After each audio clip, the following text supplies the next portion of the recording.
Good evening po mga kapatid! Nandito naman po si Malo de los Santos para po magbigay ng opinion o reaction dito sa mga nangyaring mga issue.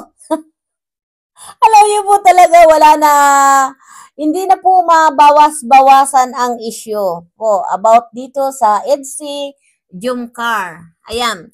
Dahil yan sa pagpunta sa Bagyo ay ang sari-sari na pong issue ang naririnig natin, mga comment na talaga po minsan ay hindi tayo makapaniwala na ganun. Alam niyo po mga kapatid, maraming gumagawa, maraming nagpapanggap po na Jumcar. Ako, para sa akin po, very kalma lang po ang Jumcar. Parang mayroon po talagang gumagawa na ang Jumcar, mga naiinggit sa EDSI, ganyan-ganyan. Ano. Alam niyo po mga kapatid, hindi na dapat natin bigyan ng issue yan na pambabas, na ganito si Carla ay si Jomar ay nagkahiwalay. Kasi piniliwanag na po yan ni Kalinga Prab. At ito nga po ay ang dami sari-sari pong lumalabas na kwento na gusto talaga daw ng sponsor si Carla at si Jomar ay pagsamahin. Di ba? Para naman sa akin po talaga dito mga kapatid, hindi naman basta-basta siguro na pwedeng pagsamahin talaga sa isang tutuluyan. Kung sasakyan man siguro ay kaya lang siyempre na late. Ang gusto ni Kalinga Prab ay puntuale yung mga alauna aalis na ay wala pa sila. Kaya nahihiwalay po talaga sila Beyonce. Ayan na siguro naman po mga kapatid ay narinig nyo na yan sa live ni Kalinga Prab at ito lang po ang masasabi ko lang po. Para sa akin po, magkakaibigan po sila Biancy at Carla. Jomar po at Edo, very close po sila. Bakit po tayo kailangan natin pag-away-awayin, kailangan natin sasabihin naman ang naiinggit, may nainggit dyan, o kaya may mga basher dyan, may mga followers po, mga nagsusuporta po sa Jumcar na hindi makamove on. Kaya po sa talaga mga kapatid, at may nabasa nga po ako na comment po ng isang viewers daw po ng, supporter po talaga ng Jumcar. Pero alam niyo po, sa totoo lang, very calm po sila. Ako po sa live ni Miss Yang, nandun ako, di lang po ako nagko-comment dahil nasa trabaho po ako, kaya minsan time po. Kung naabutan ko po si Miss Yang na nagla-live na ako po ay parang nakapahinga, diyan ako po nakikipagkulitan, nagko-comment. Pero po, the time na naka-live si Miss Yang, nakikita ko po siya na very calm po talaga, wala naman siyang kaya kailangan po tayong mga Jumcar, stay kalma lang. Kasi ang Jumcar po ay iba na. Hindi na po yan talaga basta-basta love team. Lover na. Iyan ang magpapangalawa na mangyayari, di ba? Ang sabi nga, ang Jumcar na pumunta sa Thailand, nag-I love you na. Kaya naman po, dito sa usapin na may nag-I love you na rin daw po dyan sa Baguio. Diba? Kaya alam niyo po talaga ako dito sa Jumcar ha.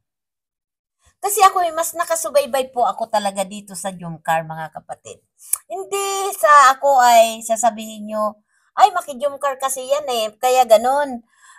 Hindi po eh, kasi ako, pumapasok lang ako po sa Jumcar kung may mga issue po na kagaya po noon, the time na talagang doon ako po nag-umpisa na, pero nanonood ako. Dahil yun ay panonood ko po yun, dahil yun ay parang tulong ko na rin po sa programa ni Kalinga Prab, suporta, 'di ba? Kaya ganun po tayo, nanonood, pero hindi ako basta-basta nagre-reaction. Kapag ako po nagre-reaction mga kapatid, kapag may mga issue, yung hindi ko nagugustuhan po na alam ko kung mali o tama. Kasi po, sa ngayon na naman po ay nagkakaroon na naman ng issue ang Jumcar. Sabi na iinggit. Gandi, kasi nakapokus ngayon sa IDSE ang ang camera parang mas more na ano ba ang tawag doon? Mas more na nabablog ang EDSA. Palagay ko po mga kapatid, kung hindi man nabablog o nagpaparamdam ngayon ang Jumcar, mayroon na naman yan pong plano, 'di ba? Ngayon anniversary ng Jumcar kaya siguro ay yun nga nakita natin nga dahil sabi daw may something na hindi parang nagkakatampuhan ay ako para sa akin eh maliit na bagay yun. Ang akin kung talagang mahal mo si Jomar at mahal mo si Carla at tayo naman ay nagsusuporta, nandiyan lang tayo nakaalalay sa kanila, di ba? At ayaw na rin naman natin na lumaki pa ang isyu ng dalawa, di ba? Ganun dapat tayo na wag natin bibigyan na mga sulsol na ganyan-ganyan na may narinig pa nga ako, nakita ko po sa comment na mas buti pa daw po sarili na po, umalis ng si Jomar si Carla diyan sa Kalingap. Hindi po pwede, no? Ang laki ng respeto ni Jomar sa Kalingap, lalong-lalo na kay Kalingap Rob at kay Kuya Bal, di ba? Tingnan niyo po yung interview ni Kuya Bal doon kay Jomar, kay Joms, di ba? Kay Papa Joms, at talaga naman nandoon yung respeto niya talaga, di ba? Kaya tayo po dito, wag natin tuturuan na kung sakali man po tayo ay mga supporter ng Carla, tayo sumusuporta kay Carla at kay Jomar, wag po natin na uudyo ka na, magsulo na, umalis na. Hindi po, wag tayong ganun dahil alam ko po yan yan mga nagpapanggap lang po na supporter ng ng Jumcar. 'Di ba? Marami diyan na gustong sirain talaga ang Jumcar at EDSA. At para naman po siguro ay mawakwak nila, 'di ba? Ganun po 'yun. Pag may mga viral po sa Kalingap, papasukan po 'yan. Kunwari, nagpapanggap sila na sila ay Jumcar. Pero ang katotohanan po 'yan, hindi po 'yan totoo talagang supporter ng Jumcar. Mga nagdadami account lang 'yan, 'di ba? Na para po gumawa ng gulo. Ito pong pangalan nga nito na hindi ko po pangalan nito pong nag-message po talaga. Titingnan ko po ay nakakalungkot po talaga itong yung nag-message na ito nga po yata. Hindi po, hindi. Nag-message po na ito nga daw po ay against talaga bakit daw pati si Kalinga Prab ay sinasabihan ng walang hiya, ganyan. Ay, hindi dapat ninyo yung gagawin na kapal ng mukha, wag pong ganun. Wag kayong mambabas po dito kay Kalinga Prab dahil alam naman niya ang gagawin niya dito po sa mga Kalingap Angel, lalong-lalo na po kila Carla. Ayun, 'di ba? At malaki po ang tiwala nila Carla kay Kalingap Rab. Kaya wag po natin masyadong gagawa ng issue po ang Jumcar. Para sa akin po, ang Jumcar ay talaga pong tingnan mo.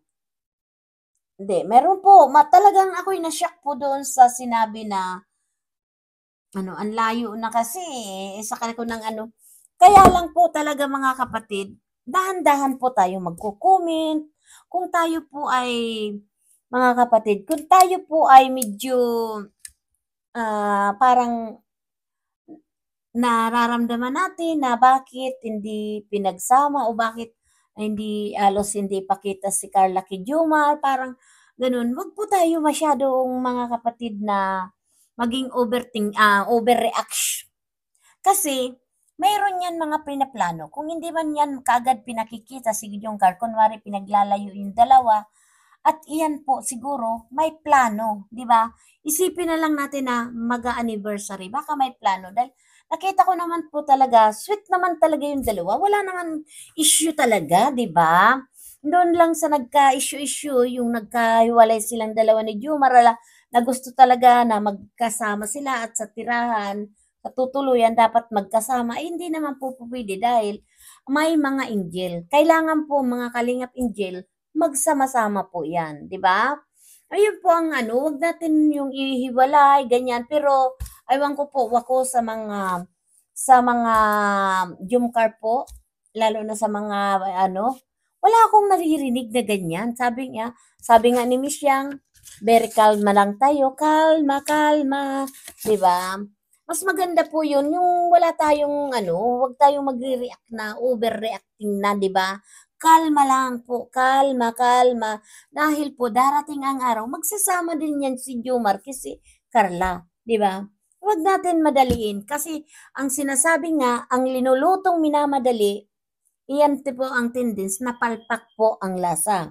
'Pag ang linuluto po na dahan-dahan, tandaan niyo po napakasarap 'yan po 'pag naluto na dahil dahan-dahan na hindi bigla. Gano'n din po ang relasyon. Dapat po 'yan, naka-process po na 'yan na dahan-dahan hanggang po sa magkatuluyan sila, na magpakasal sila at magkaroon ng pamilya. Iyan po talaga ang maganda dahil dahan-dahan po silang nagkakakilala, nade-develop ang kanilang pagmamahalan, hindi po yung pilitan, biglaan. Kasi mahirap po yan na biglaan, lalong-lalo na po si Papa Jom ay 31 na, si Carla 18 pa lang. Kailangan po yan ay nakaprocess.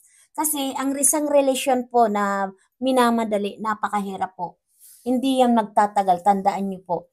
Kaya mas maganda po, intayin natin na sila po mismo yung um, gumawa ng kanilang hakbang. Yung sila mismo po, yung puso mismo nila ang magswak. Kaya ako dito po kay Carla, kay si Jomar, ako ay very cool, ano lang ako, kalma lang po talaga ako diyan at natutuwa ako at very kinikilig po ako diyan sa dalawa na 'yan, 'di ba? Dahil hindi masama po ang mas may edad ang lalaki dahil ako po, ang asawa ko po, mas may edad sa akin. Mas may edad, maalaga po yan. Mapagmahal po yan. Aalagaan ka po niyan talaga. Kung maaari, hindi kay pakagat sa lamok. Kaya, kaya ako dito si Carla si Jomar, ay ako'y naghihintay lang po at pag kagaya yon pinapayungan, sinusuotan ng jacket na talagang ako'y tuwang-tuwa at nahihiya po yan. May tao nakakahiya, di ba? Kasi si Carla po, pag tumawa yan, madadala ka ng tawa. Masarap silang panoorin talaga, sa totoo lang. Dahil noon, that time noon, talaga, aminin ko sa inyo, yung parang wala pa, yung love team pa lang, parang scripted pa lang yung nangyayari. Ngayon, sa kanilang dalawa, hindi na scripted yan. Dahil nakikita na natin kung ano yung nararamdaman nila sa bawat isa. Kaya mga kapatid, iwasan na natin. Huwag tayong sasabihin na naiinggit dahil hindi ano. Ayaan ninyo yan dahil may moment din sa inyo, may moment din dito sa ibang love team. Hindi naman pwede yan pag i-vlog na sabay-sabay, di ba? Mag-ano din yan. Kaya ayaan na natin at wag nyo naman na si Kuya Bal na sasabihin ninyo si Kuya Bal ay may favorite, mayroon na kumo ano. Wag natin nagaganon si Kuya Bal dahil siyempre si Kuya Bal yan ay magkukontent yan at nakasakay sa kanila yung dalawa nasa kalam, di ba? Si Ido si Beyonce. Kaya yan si Kuya Bal, nandyan yan. At kung lagi nyo nga ano si Kuya Bal, lalo kayo niyang aasarin ni Kuya. Di ba? Kaya ayaan nyo na lang si Kuya Bal. Kaligayahan nyo ni Kuya. Excuse me po ha. Kaya para sa akin, kalma lang tayo. Bilang isa tayong mga idol natin na ano, at least nagkita naman silang dalawa ni Jomar. Ang masama, yung hindi talaga silang nagkita, di ba? Kaya para sa akin, mga kapatid, kung ano man ang marinig natin ng mga issue tungkol kay Carla, sorry to talaga, inabot ako ng allergy pag ganitong taglamig po. Grabe po ang allergy ko. Kala mo lagi akong may sipon, tapos tumutunog ang lalamunan ko sa gabi. Grabe po akong atakihin ng allergy. Kaya ganito na po mga kapatid at tayo po stay kalma lang tayo. Kalma, kalma, kalma. Oh, kalma. Gano'n na lang tayo dahil mahirap naman po mga kapatid na tayo ay puro issue na lang, 'di ba? Iwasan natin mag-issue, mga kapatid. Tayo po ay stay kalma lang. Oh, kalma. Jungkar. Kalma. Kalma, Jungkar. Ganon. 'Di ba? Sa tawanan, kantahan natin na, oh, kalma. Oh, kalma. Kalma, Jungkar. Para hindi tayo mahulog sa patibong. Ayan mga kapatid, 'di ba? Ang mga Jungkar po, kalma lang, kalma, kalma, kalma. Para hindi tayo mahulog sa pangapatibong dahil marami pong nagpapanggap na Jungkar. Ayan, mga kapatid. Sana po ay suportahan natin sila Kuya Bal Santos Matubang, Kalinga Rab at sila Ate Edna Vlogs at ang Rochelle at si Papa Dan. Ayan, suportahan po natin mga kapatid. Kalma lang tayo. Ayan, shout out sa aking mga kaibigan. Diyan si Sil TVPS, Banat Batsik. Kalma. Kalma lang. Stay kalma. Jumcar. Kalma tayo. Baka mahulog tayo sa mga patibong. Di ba? Ayan. Maraming salamat sa inyong lahat. Miss Yang, thank you so much. Andy Gabral, thank you so much. At Marico yan, Marico Kuni. Dahil yan po ay ninang ni Kalinga Brab. Maraming salamat po sa inyong lahat. Thank you. Shout out sa inyong lahat. God bless you po. Bye-bye.